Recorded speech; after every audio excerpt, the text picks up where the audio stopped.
2014 થી અત્યાર સુધીની અમારી યાત્રામાં અનેક બાળકો આ નાનકડી શાળામાંથી એક વટવૃક્ષ બનીને સમાજની અંદર પોતાની સેવાઓ ક્યાંક ને ક્યાંક આપી રહ્યા છે અને એનો મીઠો છાંયો સમાજની અંદર ક્યાંક ને ક્યાંક પાથરી રહ્યા છે. તો એ વાતનું હર હંમેશ અમને ગર્વ રહેશે કે અમારી શાળા આવા શ્રેષ્ઠ વિદ્યાર્થીઓનું નિર્માણ કરી શકી, શ્રેષ્ઠ શિક્ષણ થકી. તો આવા શુભ ઉદ્દેશ્ય થકી જ અમારી શાળાની અંદર અત્યારે ત્રિદિવસીય સચિત્ર કૃષ્ણ લીલાનું આયોજન કરવામાં આવેલું છે, જે માત્ર રાજકોટ, ગુજરાત કે ભારતમાં જ નહીં પણ ક્યારેય ન થયેલી હોય એવી સચિત્ર કૃષ્ણ લીલાનું આયોજન આપણે આપણી ઓમકાર સ્કૂલની અંદર કરેલું છે.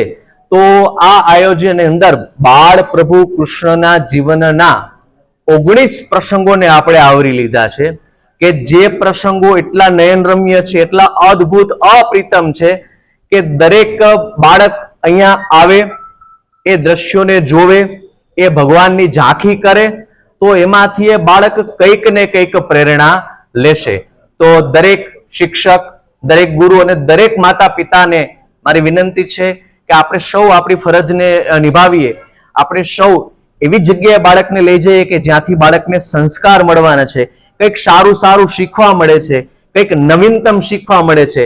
કારણ કે બાળકને બાળકની ભાષામાં કંઈક શીખવવું જરૂરી છે. નાની ઉંમરમાં બાળક છે એ કંઈક જોઈને શીખતું હોય છે.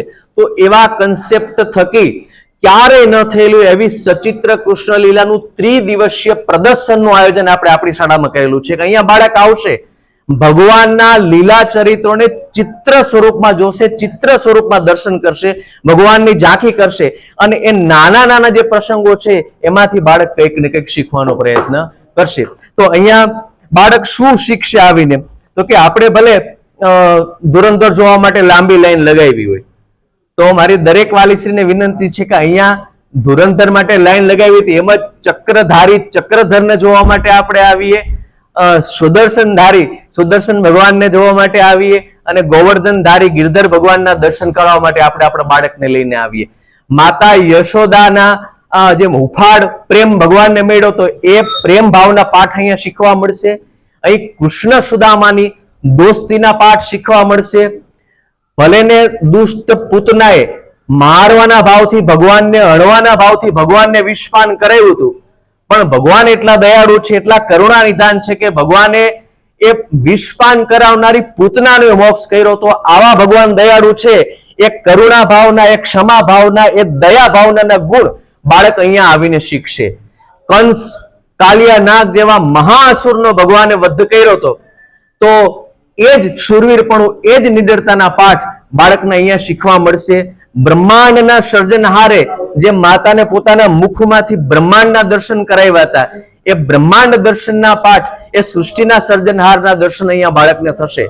તો આ ત્રિદિવસીય સચિત્ર કૃષ્ણ લીલાના પ્રદર્શનનો મુખ્ય હેતુ એ જ છે કે જીવન પરિવર્તિત કરવા માટે એક નાનકડો પ્રસંગ જ જરૂરી હોય છે. આમ તો ભારતની ભૂમિ એટલી દિવ્ય છે, એટલી ફળદ્રુપ છે કે અહીંયા મહાન આત્માનું અવતરણ થતું જ રહે છે. આમ છતાં પણ ક્યાંક ને ક્યાંક કોઈ એક નાનકડો પ્રસંગ બનતો હોય છે કે જે બાળકના જીવનને મહાપુરુષની અંદર પરિવર્તિત કરતો હોય છે. જેમ કે મોહનદાસ માંથી મહાત્મા કે વાલિયા લુટારામાંથી વાલ્મીકી, તો આ મહાઋષિઓનું નિર્માણ એક નાનકડા પ્રસંગ થકી થયું છે. તો અહીંયા બાળક આવશે, આ ઝાંખીઓની સ્મૃતિ પોતાના માનસ પટ ઉપર લઈને જશે, પોતાના હૃદયની અંદર અંકિત કરશે અને કોઈ પણ કાળની અંદર એની જીવન યાત્રામાં ક્યારે પણ આ પ્રસંગો જો એને યાદ આવી જશે તો એ એના માટે પ્રેરણાદાયી બનશે, નવું જીવન મળવા માટે એને બળ મળશે અને એમાંથી શ્રેષ્ઠ બાળકનું નિર્માણ થશે. તો આવો આપણે સૌ સાથે મળી એક શ્રેષ્ઠ બાળક થકી શ્રેષ્ઠ નાગરિક અને શ્રેષ્ઠ ભારતનું નિર્માણ કરીએ. ભારતના મહાન વારસાનું, મહાન સંસ્કૃતિનું આપણે સૌ સાથે મળી અને આવનારી ભાવિ પેઢીની અંદર વહન કરીએ એવી શુભાશ્રય સાથે હું આપ સર્વે નગરજનોને આ ભગવાન શ્રી કૃષ્ણની અતિ પ્રિય લીલાઓના દર્શન કરવા માટેનું ભાવભર્યું આમંત્રણ આપું છું. ઓમકાર સ્કૂલ વતી